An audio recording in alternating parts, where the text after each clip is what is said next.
Para bapak dan ibu sekalian rahimakumullah, kita masih membicarakan tentang tujuan syariat Islam, ya. Kita telah membicarakan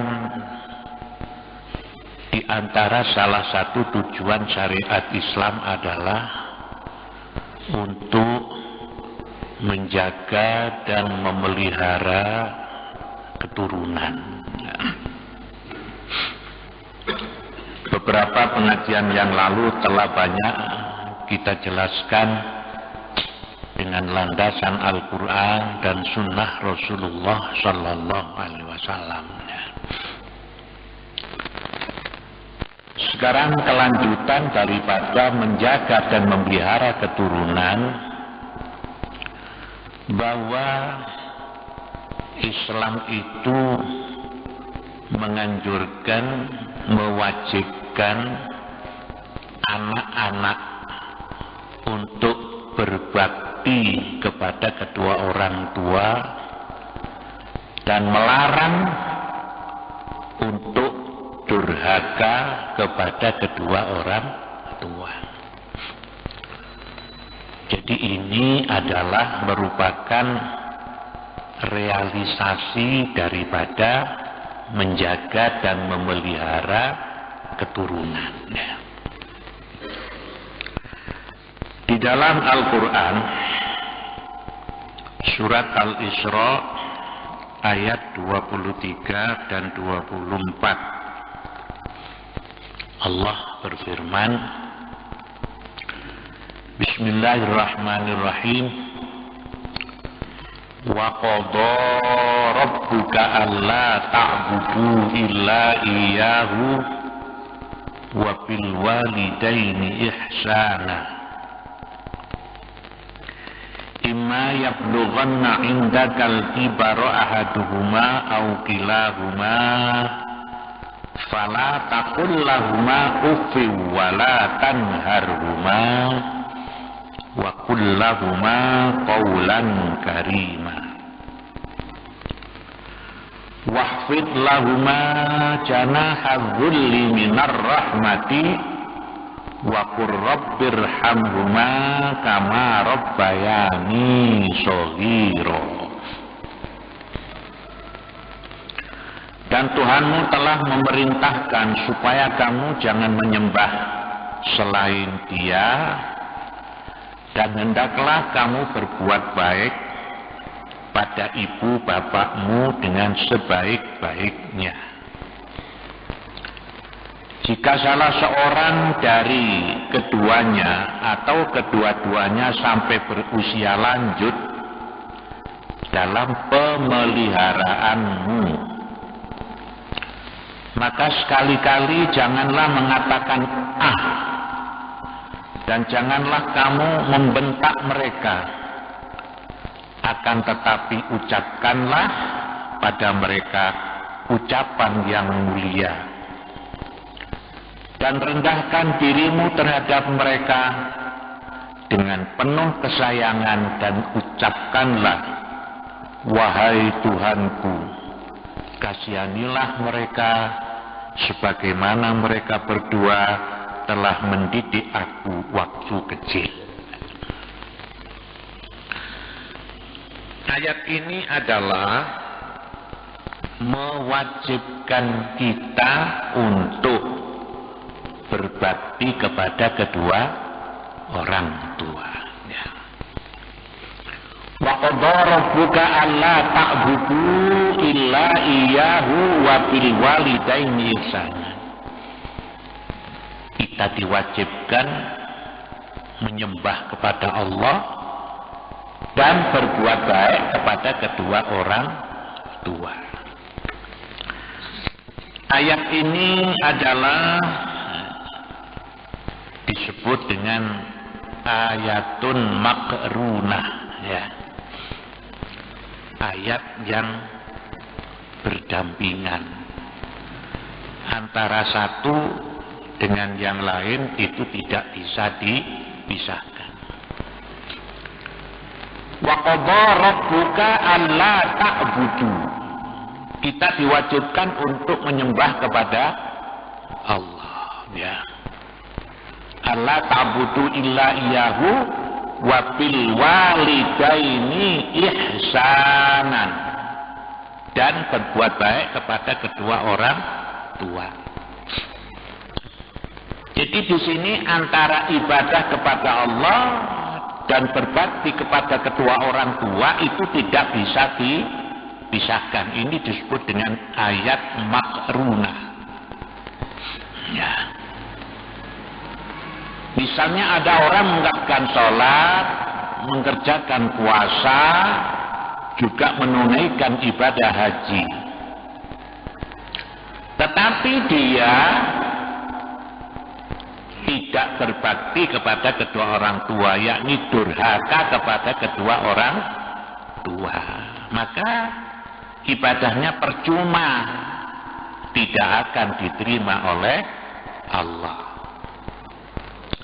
Nah, demikian juga kalau orang itu berbakti kepada kedua orang tua tapi tidak beribadah kepada Allah, ini juga adalah tidak akan mendapatkan kebaikan di sisi Allah.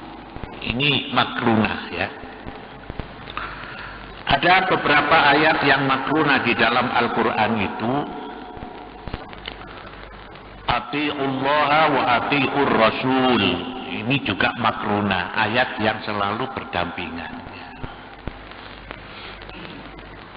Taatlah kepada Allah dan taatlah kepada Rasulnya. Ya, jadi kita kalau taat kepada Allah harus taat kepada Rasul. Ada orang taat kepada Allah tapi tidak taat kepada Rasul, itu pun ketaatan kepada Allah tidak akan diterima. Taat kepada Rasul tapi tidak taat kepada Allah juga tidak akan diterima. Wa aqimus sholata wa atuz zakah.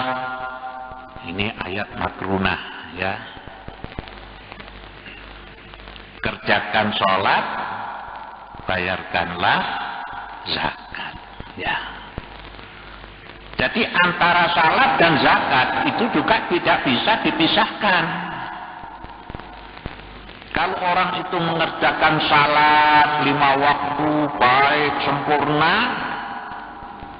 sedangkan dia berkewajiban zakat, tapi tidak pernah mengeluarkan zakat, ini salatnya juga tidak akan diterima oleh Allah. Ya. Demikian juga kalau orang itu disiplin membayar zakat, ya, karena dia orang kaya, semua usahanya dizakati, tetapi tidak pernah sholat. Loh, ini juga zakatnya percuma, tidak akan diterima oleh Allah. Ini ayat-ayat makrunah tadi, ya. Jadi beribadah kepada Allah itu di samping itu wajib berbakti kepada kedua orang tua. Orang mengerjakan salat juga harus membayar zakat. Taat kepada Allah harus taat kepada Rasul. Nah, sekarang wa aqimus sholata wa atuz zakat. Apa hubungannya mengerjakan salat dengan membayar zakat? Kenapa kalau orang itu salat tidak membayar zakat, kok salatnya tidak bisa diterima? Nah, ini masalahnya begini. Zakat itu adalah wajib kita keluarkan, ya, sesuai dengan ketentuan yang berlaku, apakah dia petani, apakah dia pedagang, ya, prosentasenya itu. Kalau pedagang ya 2,5%, kalau petani 5%, ya itu. Kalau misalnya ada orang dia wajib mengeluarkan zakat, misalnya 5%, ya. Tetapi tidak pernah dikeluarkan. Ini berarti harta bendanya itu bercampur dengan harta benda yang bukan miliknya, gitu ya. Semestinya dikeluarkan untuk fakir miskin, apa ya, untuk mualaf, ya, untuk musafir. Mestinya dikeluarkan untuk itu, tapi tidak pernah dikeluarkan. Ini berarti harta bendanya bercampur dengan harta benda orang lain. Nah, berarti harta benda dia ini bercampur dengan harta benda yang haram, ya. Idza talatol halal wal haram ghulibal haram. Kalau bercampur haram, barang halal dan haram, maka yang menang adalah yang haram, gitu ya. Jadi diibaratkan seperti susu 1 ember 10 liter, kemudian dicampuri air kencing 1 sendok. Nah, ini ya, ini yang susu yang 10 liter ini semua menjadi najis, menjadi tidak boleh diminum. Harta benda katakan misalnya 10 miliar, ya, tapi tidak mengeluarkan zakat, padahal zakatnya itu setiap tahunnya sekitar katakanlah 10 juta, tapi tidak pernah Nah, ini yang 10 miliar ini karena kecampuran 10 juta yang haram, ini semuanya menjadi haram. Nah, kalau semua harta bendanya haram, adanya yang dimakan juga haram, yang dipakai juga haram. Kalau sudah bercampur harta haram yang dimakan haram, maka perutnya berarti kemasukan barang haram. Ini menjadikan salatnya tidak diterima, puasanya tidak diterima, hajinya juga tidak diterima. Jadi ini bahaya daripada tidak mengeluarkan zakat. Ini sampai semua ibadahnya tidak bisa diterima oleh Allah. Nah, ini ya. Nah, demikian juga kalau dibalik, ada orang membayar zakat disiplin, bahkan dilebihi, katakan misalnya ya, mestinya keluarkan zakat 10 juta tapi ditambahi 5 juta menjadi 15 juta. Wah, begitu. Tapi tidak pernah sholat. Ini juga percuma. Kenapa? Karena sholat itu adalah ibadah pokok yang disebut dengan barometer daripada ibadah. Ya. Jadi sholat itu kan merupakan ibadah yang pokok. Ya. Barometer. Kalau sholat seseorang itu diterima oleh Allah, maka amal-amal ibadah yang lain diterima oleh Allah. Tapi kalau sudah sholat tidak diterima, maka yang lain juga tidak awwalu ma yuhasabu bil abdu yaumal qiyamati as-sholatu idza saluhat saluha sairu amalihi wa idza fasadat fasada sairu amali. Nah, kita kembali kepada pokok persoalan ya. Jadi itu tadi namanya ayatun makrunah, ayat yang selalu berdampingan, tidak bisa dipisahkan antara satu dengan yang lain. Beribadah kepada Allah itu harus berbakti kepada kedua orang tua. Nah, wabil walidaini ihsanan. imma yablughanna indakal kibara ahaduhuma aw kilahuma. Di samping wajib berbakti kepada orang tua itu, katakanlah sampai orang itu tua, orang tua kita sudah tua, maka tetap kita ini diwajibkan untuk untuk apa? Untuk menjaga orang. Jadi kalau salah satu sudah tua, apa ibunya apa bapaknya, anak itu harus mau memelihara, istilahnya itu apa ya? Ya berbakti, kata orang Jawa itu ngerumat ya. Saya membaca di dalam salah satu brosur itu ada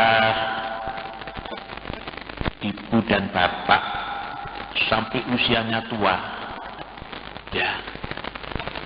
Jadi suaminya usianya 80 tahun, istrinya itu umur 74 tahun. Nah, padahal dulunya itu adalah orang yang mampu, anaknya juga orang-orang yang mampu, semua pendidikan sarjana. Tapi bapak dan ibunya ini masuk ke rumah jompo. Oh ya, masuk ke rumah jompo. Jadi masuk ke rumah jompo. Kenapa? Karena anak-anaknya, padahal anaknya itu semuanya ada 6. Itu tidak ada yang reken kepada kedua orang tuanya.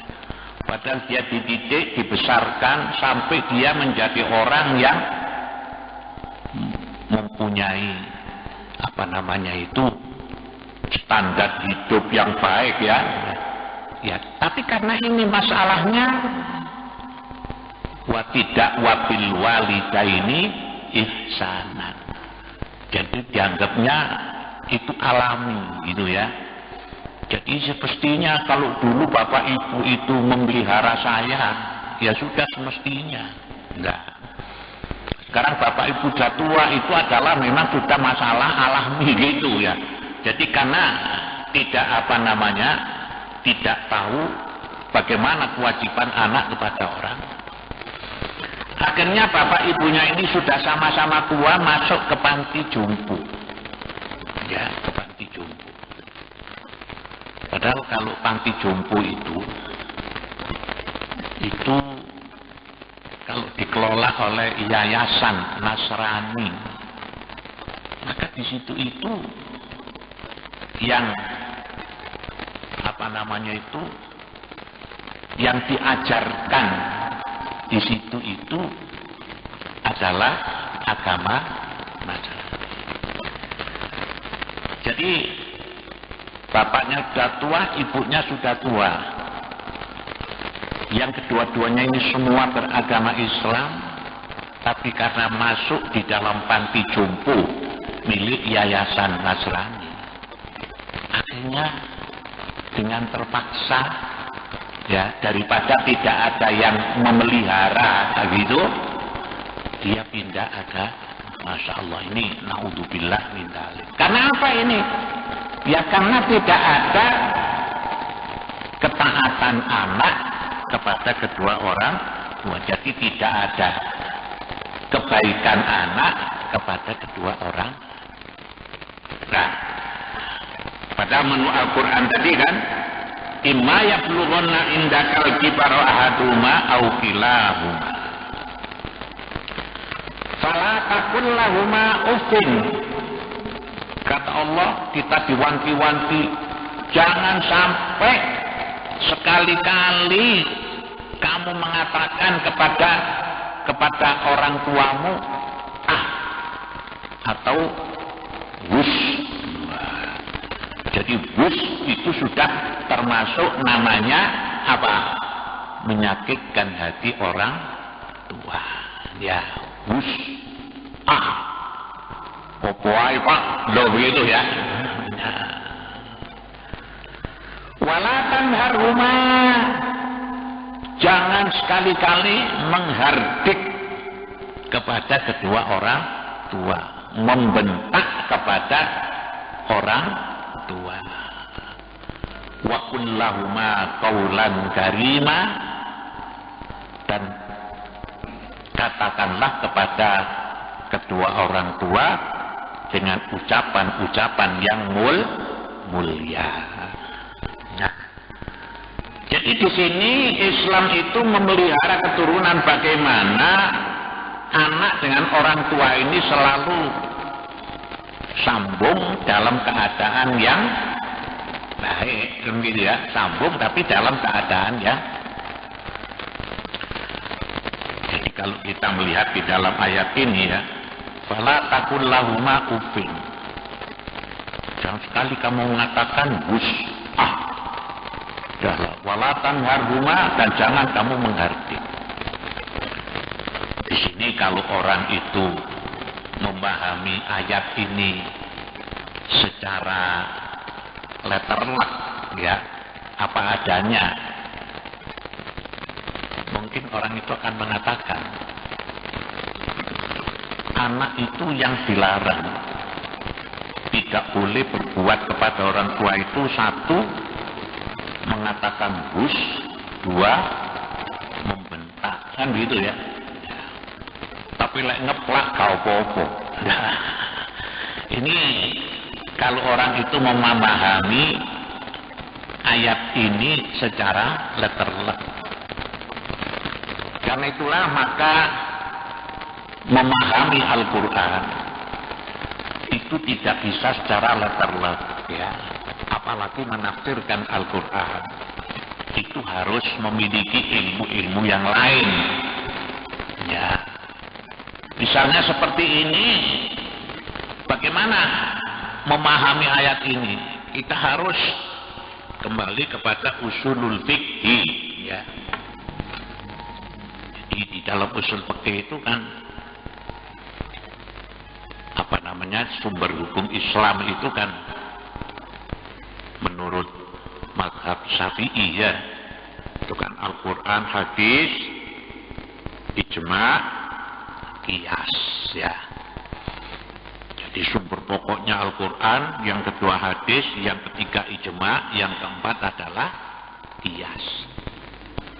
Kalau orang itu hanya menggunakan sumber hukum hanya dua, Quran dan hadis tok, tidak mau ijma', tidak mau qiyas, dia akan memahami ayat ini secara letterlock. Yang tidak boleh itu adalah mengatakan wus dan membentak. Selain itu boleh ngeplak, nyepak, boleh kan begitu ya. Nah, tetapi di sini harus berlaku hukum qiyas ya. Orang itu, orang tua kalau dibentak itu kan hatinya sakit ya toh? Sakit. Sekarang kalau orang tua itu dikeplak, sakitnya malah dua ya, sakit fisik dan sakit hati. Nah, di sini yang disamakan apa? Yang disamakan sama-sama menyakitkan hati, itu namanya qiyas ya.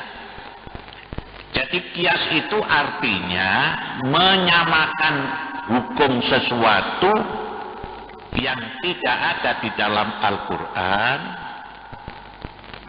dengan Al-Quran dan hadis karena adanya ilat yang sama gitu ya. Jadi kalau orang itu dibentak, hatinya sakit. Kalau dikeplak, ini malah double, sakit hati dan sakit fisik. Ini disebut dengan qiyas aulawi, gitu ya.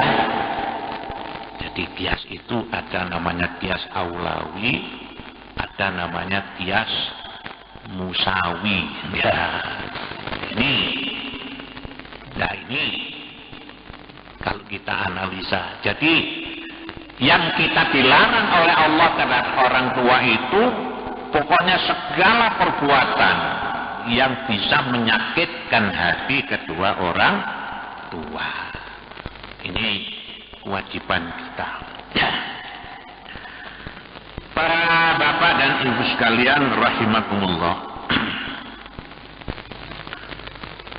Di dalam salah satu hadis Nabi kita Muhammad sallallahu alaihi wasallam itu bersabda,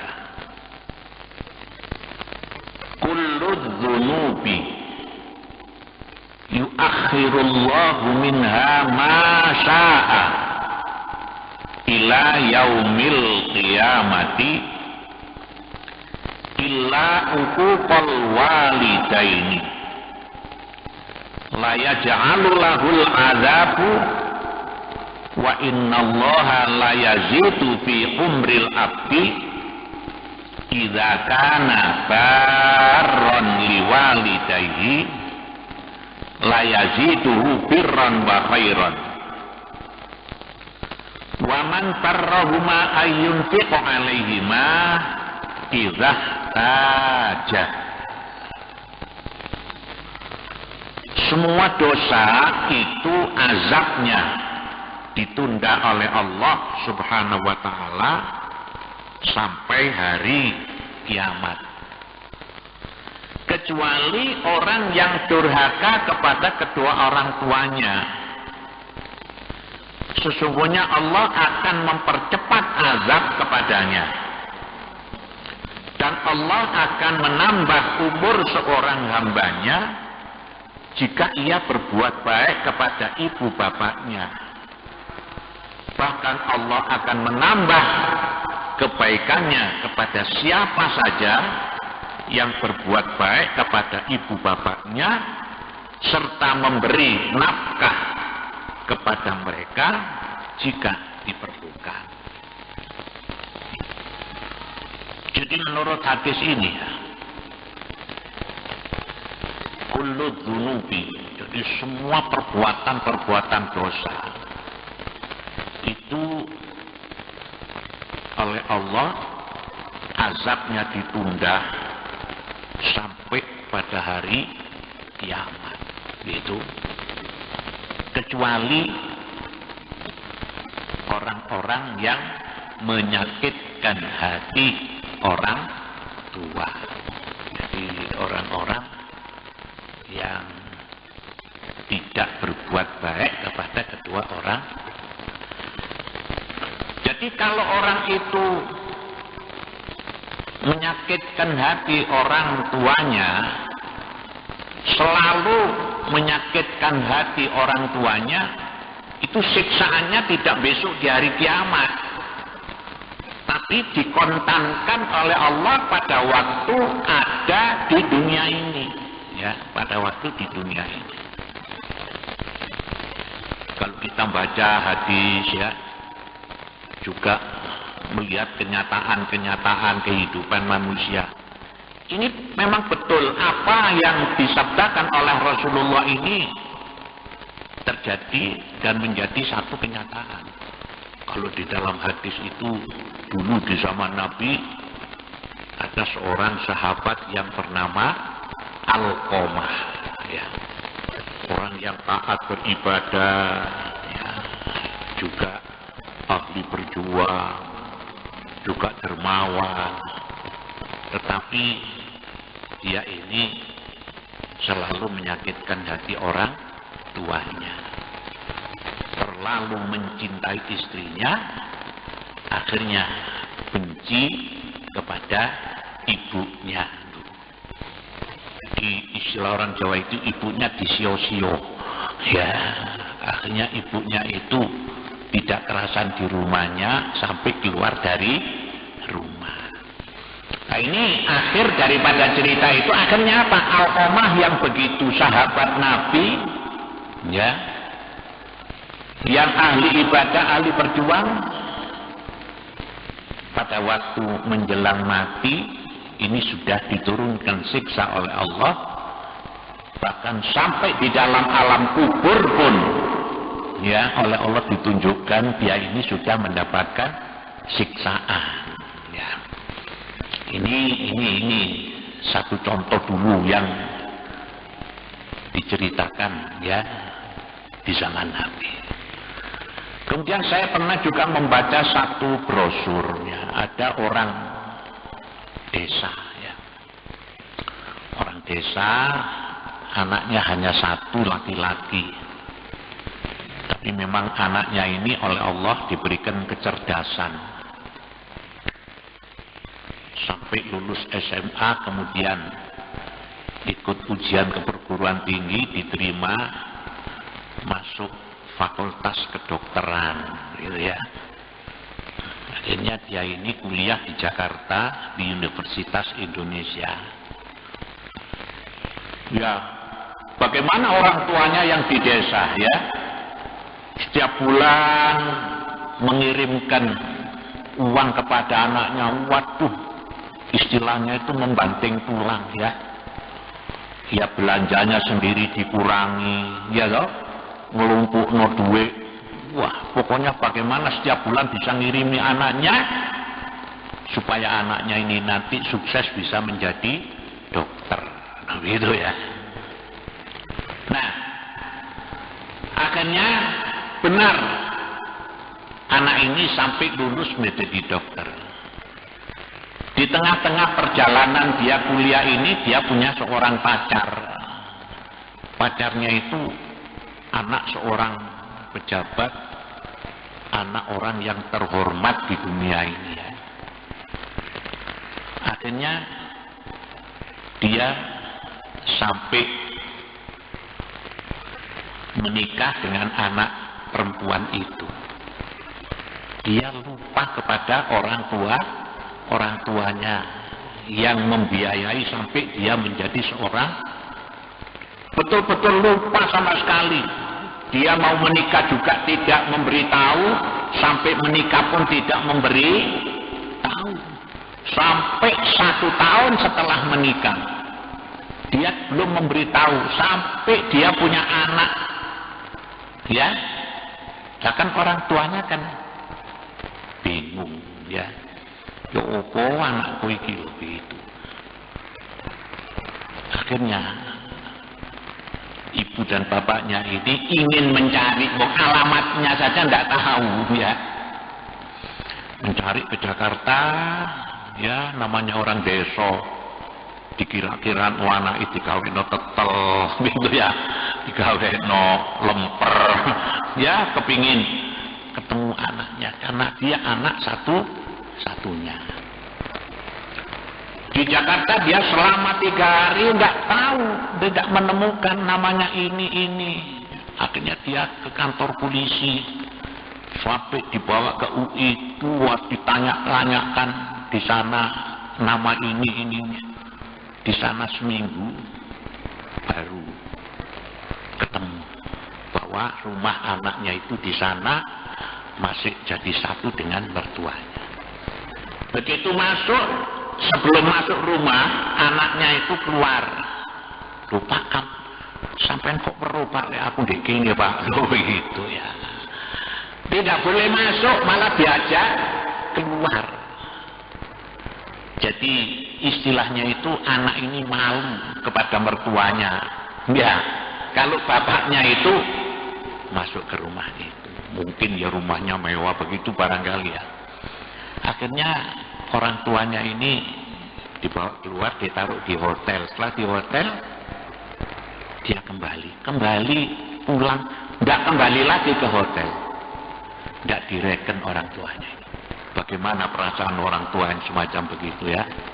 Akhirnya apa? Sampai di hotel ini selama 3 hari, ya, kok tidak kesini anaknya? Kembali lagi ke rumahnya, anaknya sudah tidak ada di rumah. Tanya kepada mertuanya, wah tidak ada, wah tidak, pokoknya begitulah. Akhirnya pulang, istetelit gomule, ya, lemper itu gomule kabeh, ya loh. Dengan hati yang sakit, bagaimana memelihara, mendidik anak mulai kecil, membiayai. Ini kisahnya orang yang tidak mau berbuat. Akhirnya apa? Disinilah Allah yang dikatakan oleh Nabi tadi, siksaannya dikontankan di dunia, ya. Anak ini karena dokter dia buka praktek. Pada satu saat dia ini menyuntik pasiennya. Setelah disuntik ulang, pasiennya mati. Ya. Loh, begitu itu sampai terjadi yang disuntik mati itu sampai 10 orang. Ya. Akhirnya apa? Akhirnya kan diperiksa polisi. Kenapa orang yang disuntik? Diselidiki, di sini ada obat-obat yang mengandung racun, gitu ya, yang menimbulkan kematian. Akhirnya ditangkap polisi, diadili, orang ini dihukum 15 tahun. Nah, ini kan sudah siksaan. Dihukum 16 tahun, akhirnya istrinya minta cerai. Ya, orang tuanya tidak nyambangi, ya begitulah akhir daripada cerita anak yang tidak mau taat kepada kedua orang. Nah ini ya, ini cerita-cerita yang terjadi sekarang ya. Bahkan masih banyak lagi ya. Coba perhatikan, kalau orang itu dulunya tidak mau baik kepada kedua orang tuanya, sering yakin pasti mereka kena stroke, ya ekonomi marat-marit gitu ya. Inilah, nah, ini yang dikatakan oleh Rasulullah SAW bahwa dosa menyakitkan hati orang tua itu siksaannya akan dikontankan di dunia ini, tidak menunggu sampai besok di hari kiamat. Demikian para bapak ibu sekalian, mudah-mudahan ada manfaatnya. Rabbana la tuzigh qulubana ba'da idh hadaitana wa hab lana min ladunka rahmah innaka antal wahhab. Rabbana atina fid dunya hasanah fil akhirati hasanah wa qina adzabannar. Walhamdulillahi rabbil alamin. Assalamualaikum warahmatullahi wabarakatuh.